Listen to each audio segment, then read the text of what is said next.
실온의 무모한 행동에 그 자리에 있던 모든 사람이 얼어붙었다. 시에나 교수조차도 이 믿을 수 없는 광경에 극도의 놀라움을 감추지 못했다.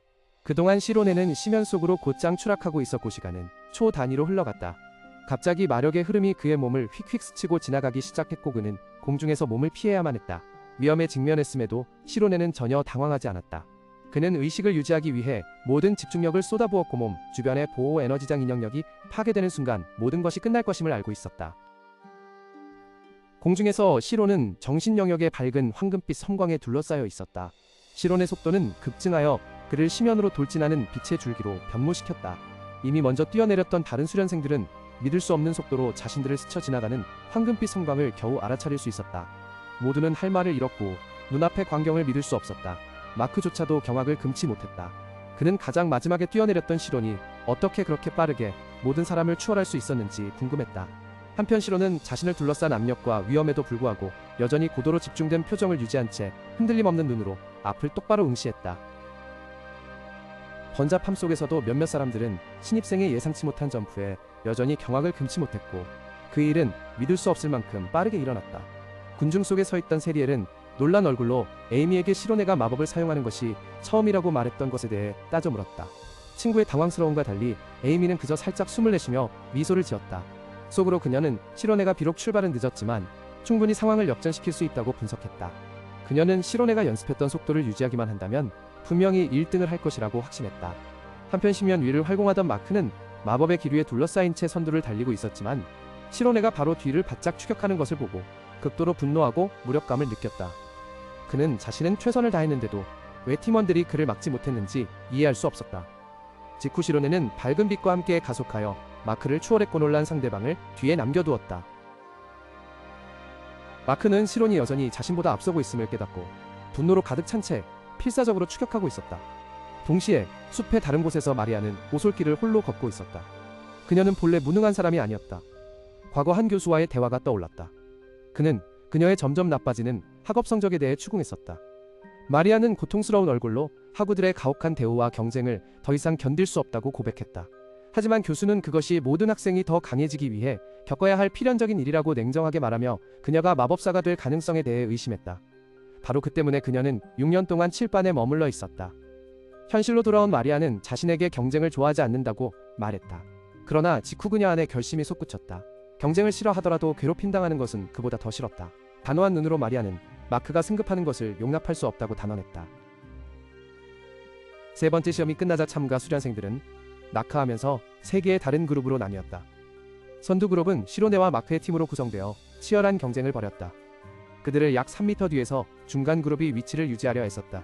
가장 뒤처진 그룹은 너무 두려워 일찍부터 마법을 서둘러 사용했던 수련생들로 이루어져 있었다. 그들 중 한 수련생은 비행 마법을 시전할 수 없다는 것을 깨닫고 공황 상태에 빠지기 시작하며이 낙하가 자신의 목숨을 앗아가지 않기를 조용히 기도했다. 선두 학생이 갑자기 통제력을 잃는 모습은 뒤따르던 그룹들 사이에 공포의 물결을 일으켰다. 두려움은 빠르게 전파되어 다른 많은 학생들 또한 평정심을 잃고 자유낙하하기 시작했다. 끔찍한 비명소리가 절벽 전체에 울려 퍼졌다. 공중에서 학생들은 필사적으로 도움을 외치며 시험 포기를 요구했다. 관측대에서 교수들은 전체 상황을 목격했다. 한 교수는 혼란스러운 광경에 유쾌하게 웃음을 터뜨렸고 다른 한 명은 여전히 침착하게 결과를 기록했다. 각 이름은 지워지며 자신의 두려움을 극복하지 못해 탈락한 사람들을 표시했다. 공포에 질린 학생들은 약속된 안전장비에 대해 의아해하며 얼마나 더 떨어져야 할지 알지 못했다. 갑자기 절벽에 설치된 거대한 풍력팬들이 작동하기 시작하며 강한 역풍을 일으켜 떨어지던 수련생들을 날려버렸다. 많은 이들이 방향 감각을 잃고 공황 상태에 빠져 예고 없이 진행된 가혹한 시험에 대해 불평했다. 알고 보니 이것은 교수들이 준비한 특별한 선물이었고 결국 마지막 그룹 전원이 시험에 실패했다. 200m 지점에서는 중간 그룹의 다른 수련생들도 더 이상 버틸 수 없었다. 그들의 마법 에너지는 갑자기 사라졌고 그들은 비명을 지르며 자유낙하하기 시작했고 결국 교수들에게 도움을 요청할 수밖에 없었다. 마크는 계속 미끄러져 내려가면서 다른 수련생들이 확실히 실패할 도전에 참여하려 하는 것이 얼마나 어리석은 일인지 속으로 생각했다. 하지만 진정한 문제를 깨달았을 때 그의 자만심은 빠르게 사라졌다. 마크는 자신의 직감이 맞다는 것을 충격적으로 확인했다. 그와 실온의 거리가 좁혀지지 않을 뿐만 아니라 오히려 점점 더 멀어지고 있었다. 처음부터 지쳐 보이던 실온이 이제는 필요한 기색 없이 그렇게 놀라운 속도를 유지하고 있다는 것이 도무지 이해되지 않았다. 마크의 마음속에는 혼란과 분노가 치밀어 올랐다. 갑자기 저 멀리 아래 시론의 몸에서 푸른색 에너지가 번쩍였다. 찬란한 후광에 휩싸인 시론은 심연 위를 가속하며 미끄러져 나갔고 망연자실한 마크는 뒤에 남겨졌다. 관중석에서 에셀라 교수는 마법 안경 너머로 빛나는 눈으로 시론을 유심히 지켜보았다. 그녀는 시론이 타고난 재능을 지녔을 뿐만 아니라 강제라는 복잡한 기술을 끊임없이 사용하여 기계처럼 안정적이고 정확한 상태를 유지하고 있음을 알아차렸다. 또 다른 교수는 시론이 놀랍도록 침착한 반면 마크는 점차 안정을 잃고 있다고 지적하며 동의했다. 마크가 다른 수련생들보다 뛰어남에도 불구하고 성급함이 그를 통제불능으로 만들었다. 그 교수는 멀리 떨어진 곳에서도 에셀라의 섬세한 감지 능력에 감탄을 표하는 것을 잊지 않았다. 동료들 사이에 앉아있던 백발의 노 교수는 말없이 미소만 지을 뿐 시론이 보여주는 재능이라는 두 글자에 대한 생각에 잠겼다. 관중석 아래에서는 시리엘도 망원경을 통해 보며 놀라움을 감추지 못했다. 그녀는 시론이 어떻게 그런 고급 기술을 배울 수 있었는지 궁금해했다. 그녀의 친구 옆에 서 있던 에이미는 다른 생각을 하고 있었다. 그녀는 이것이 배울 수 있는 것이라고 생각하지 않았다. 그녀의 생각의 마법사들은 보통 잠재의식을 통제 가능한 의식으로 전환하기 위해 훈련해야 했다. 그러나 시론은 완전히 달랐다. 에이미는 시론이 전환하는 것이 아니라 자신의 원래 잠재의식을 직접 조종하고 있다고 추론했다. 이는 거의 상상하기 어렵고 훈련을 통해 얻을 수 없는 능력이다. 그것은 모든 일반적인 틀을 뛰어넘는 순수한 형태의 재능이었다. 자신의 한계에 다다르고 있음을 느낀 마크는 마지막 돌파를 위해 모든 힘을 쏟아붓기로 결심했다.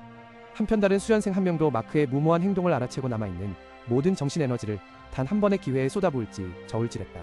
그들의 조급함은 혼란스러운 에너지 흐름을 만들어냈고 경주의 안정성을 무너뜨렸다. 그런 와중에도 시론은 침착하게 앞으로 나아갔다. 그는 이상한 소리들을 감지했고 누군가가 자신의 원래 리듬을 깨뜨렸다는 것을 깨달았다. 침착하게 선두를 달리던 시론에는 갑자기 강력한 에너지가 다가오는 것을 느꼈다. 그 순간 자신의 미래가 이 대회에 달려있다고 결심한 다른 수련생이 전력을 다해 돌파하며 그를 앞질렀다.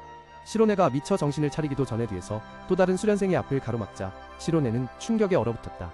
절망에 빠진 그 수련생은 둘 다 함께 추락시키려는 단 하나의 생각뿐이었다. 하지만 시로네의 당황함은 잠시뿐이었다. 대신 그의 표정은 냉철해졌고 눈은 고도의 집중력으로 빛나며 풍전등화의 상황에 맞설 준비를 마쳤다. 순간 시로네의 푸른 눈동자에는 자신에게 돌진하는 다른 수련생의 모습이 선명하게 비쳤다. 그는 상대가 정면 공격을 감행하려는 무모한 의도를 깨닫고 경악했다. 황금빛 에너지에 휩싸인 그 수련생은 공간을 찢는 섬광처럼 엄청난 속도로 돌진했고 시로네를 향해 곧장 날아왔다.